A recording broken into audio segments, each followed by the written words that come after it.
Welcome to YOUCANIC. Today here in YOUCANIC we have a 2014 Chevy Cruze. And on this Chevy Cruze, we're going to show you where and how you add brake fluid to your vehicle. So this is your brake fluid reservoir mounted to the brake booster. We have our engine coolant reservoir right here. And so this is right close to the firewall on the left side of the engine bay. And so we have our brake fluid cap here. We want to make sure that we clean it off. We don't want any dirt and debris to go in there.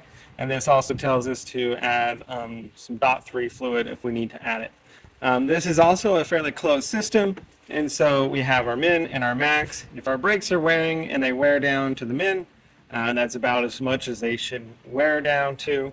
Then when you change the brakes, the fluid is going to come back up.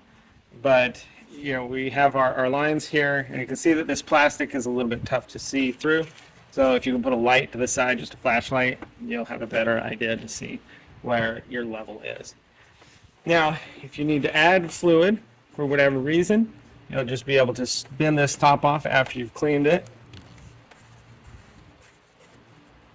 and then add our fluid in here. This fluid is a bit dirty. It could stand to have a flush and clean out, and it does seem to be a little bit higher than what their the max rate is suggesting.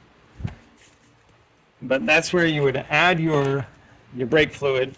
Now, if you're constantly adding brake fluid, then you know that there's a leak somewhere in the system, and you're not going to have the proper brake performance. And so you will want to look at all of your brake calipers and around the brake lines to see where you potentially have a leak. So that's where you would add your brake fluid on this 2014 Chevy Cruze. Thanks for watching YOUCANIC, where you can be the mechanic.